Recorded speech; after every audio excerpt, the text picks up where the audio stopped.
Welcome back to Live With a Classic and another episode of Daily Driving a Classic Weekly, where you get to follow along with the adventures of daily driving this 1975 Jaguar XJ6 for a year. At least I'm going to try and daily drive it pretty much every single day for a year. Follow along and see how that goes. Today it's a little bit of a milestone, but before we get to that, I just want to mention it is extremely cold today. It's the coldest day so far. And even if I do live in Sweden, when it's this cold, I don't like it anymore. It's negative 13 degrees Celsius when I started up the car this morning, and it's probably about the same right now. That's only about 20 minutes ago. It's about 7:30 in the morning. I've dropped off my daughter at daycare on my way home, but the sky is just a beautiful purple, and we got snow everywhere. So I thought you get to follow along on sort of my drive back through some beautiful scenery, and we'll talk about that big milestone. And we're also going to talk about, I actually had a little bit of an issue getting this car going this morning. Alright, if you hear some creaking in the background, I think that's actually the door rubber on the driver's side door that is just completely frozen and creaking a little bit. They're just really, really stiff. Maybe I'll try and put something on that in the future, see if I can quiet that down a little bit. But I'm on my way back. Like I said, it's about 7:30, 7:40 in the morning. The sun is starting to go up here.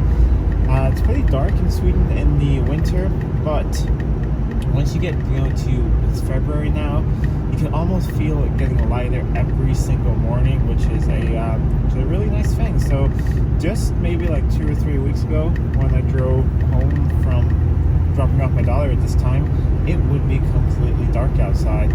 Now it's really nice and beautiful here. I'm making my way up the mountain here on the old side road, which there is a highway on the side here. So this used to be sort of the main road back in the day, and I think the highway was probably built in the 70s or 80s or something.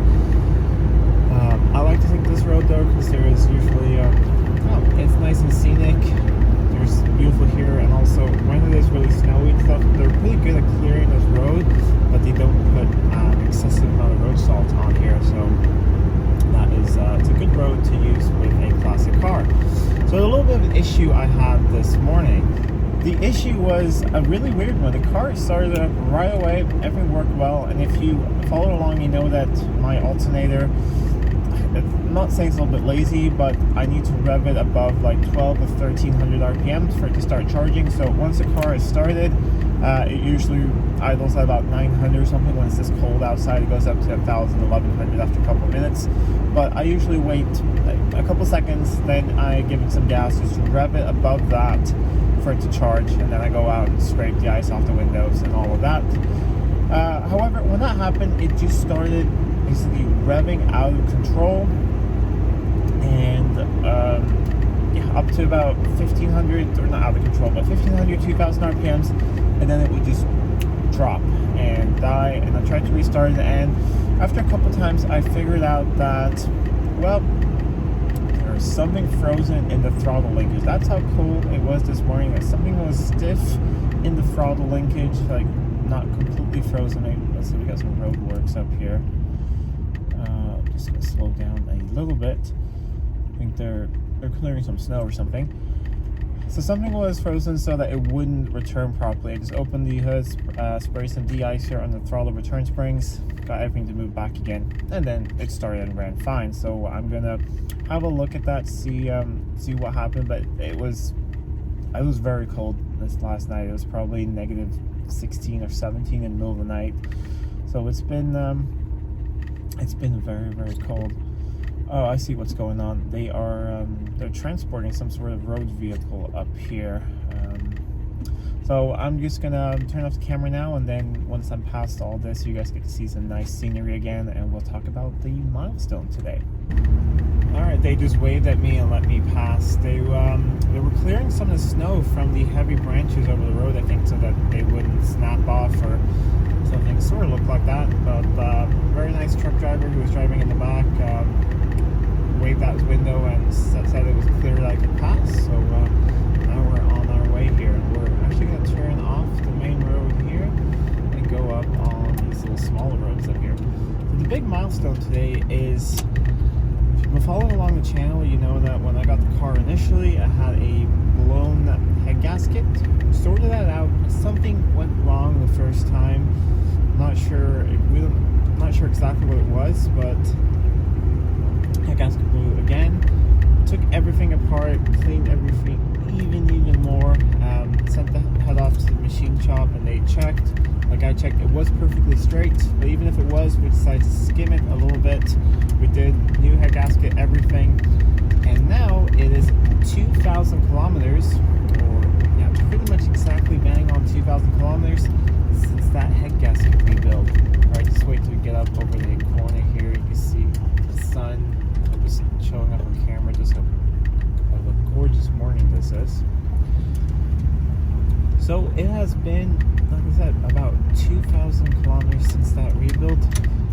If it wasn't, a year with lockdown and coronavirus, I would have probably driven a lot more by now. But the only drive I really do is down to the grocery store, or down to leave my daughter at daycare. I work from home, so I don't really do that much else, and that's why it hasn't really been that much. But it has been a pretty good trouble-free, and the car is running great. It's running fine. Has a lot of power. It's very smooth. Doesn't misfire. I did check when I had driven it for about a month. I'm so sorry about that sound. It's driving me nuts, but I can't do anything about it. When I'd driven it for about a month, we tested for exhaust gas in the coolant. Found nothing, so that was fine. I also checked a couple days ago just for fun, because I was checking the coolant level. I started it up with the cap off and checked for bubbles, because when it blew, that time we could see bubbles there. No bubbles at all, just all normal circulation of coolant, by the water pump. Nothing weird. So it seems like, at least for now, this time it's fixed.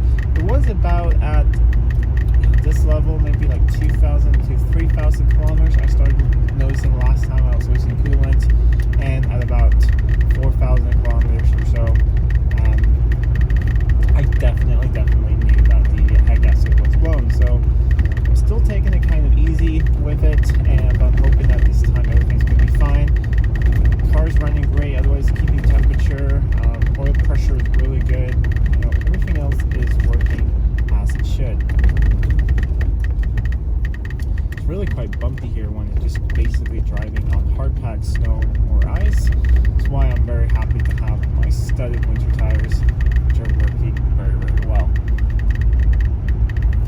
Really hope you guys can see on camera just what a beautiful morning this is. So it was just like this yesterday when I drove the same route back. So I thought, tomorrow I'm going to film this, and I did look at the odometer, and I noticed that, it's been about 2,000 kilometers since that, so we'll call that a good milestone.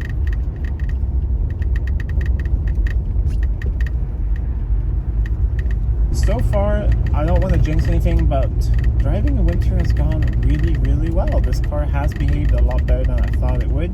At the end of winter, when we're finally get rid of all the snow, which I hope will be pretty soon. I'm pretty sick of it. I'm gonna do a whole sort of review of how the car did during the winter, if there are any things I would want to fix, and I'm gonna try and decide if this is something I would want to do next winter or not. Not 100% sure about that yet. Things have gone well. Heater, everything has worked just well, but we're gonna go through the car afterwards and see if there was any real damage done to it. I don't think so, because it did great rust proofing and waxing and everything, so I don't think so. And there's very minimum road salt where I live here. Mostly they just use grit up here, and especially up here on the mountain when it's cold, they don't use any salt at all. They just use grit. So I think the car is going to be just fine. And also, if something happens, something rust needs welding, we'll fix that here on the channel and make it as good as new again. I also want to announce another thing in this video. I had a poll a while back where I asked if it would be interested to do a live sort of hangout on the channel, and we voted on the days, and I got some really good input from you guys, so thank you so much for everyone who participated in the poll. I've decided that once the channel hits 10,000 subscribers, which I think should happen probably within this month, we're about 300 subscribers away or so from that, then we're going to do a 10,000 subscriber hangout. A lot of things I will, of course, post the time and everything well in advance, a week or so in advance, so that everyone who wants to join in can get a chance to. Don't know exactly what it's going to be about yet. It will probably be out in the workshop, probably be, just talking about anything, what you guys want. I'm going to see if I'm going to do it on like a webcam or do it on my phone. I'm going to see if I can do it on my phone, because then I could possibly walk around, and if you guys have some requests to see certain things, I could probably do that. Haven't worked out everything about that yet, but let me know if that's something that you guys are excited about down below, and of course it will happen pretty soon. Anyways, I am at my house now. I need to go in, get some breakfast, get some coffee, and start my working day. It's very weird, this whole working from home thing. Are any of you guys also, working from home due to lockdown? I mean, I have a normal office job in IT, so I normally, I'm just gonna turn off the car. I normally, drive to work all the time, and I'm at the office 8 or 9 hours a day and drive home. But now I'm home all the time. It's an odd thing. Starting to get used to it. I'm almost been home for a year now, which is very, very weird. But you guys, experiencing the same thing? I know it's a completely different topic we usually talk about on the channel, but it's the world we live in right now, and it's getting hard to ignore now just how different the world is going to be. I do hope that by the summer, I'm not sure how optimistic this is, but I do hope by the summer that things will be better in the world, and we will get to actually have some more car shows and enjoy things. I have a fun idea that I'd like to have a car show at my place, just a small one, probably, just features, maybe just invite some friends with XJs and some other things, and have a small little car show and film that for you guys, show some of my friends' cars in the area. So if that's something you want to see, let me know in the comments down below, and I will try and arrange that. Anyways, if you like this video, please give it a thumbs up, share it with your friends. If you're not already subscribed to the channel, please do subscribe to the channel. It really does help out a lot. And if you want to check out any of the previous episodes of Daily Driving Classic Weekly, I made a playlist, so I'll put a link to it in the description down below, and you can check out all the episodes. So until next time, I'm Adam, and this was Living with a Classic. I'll see you soon.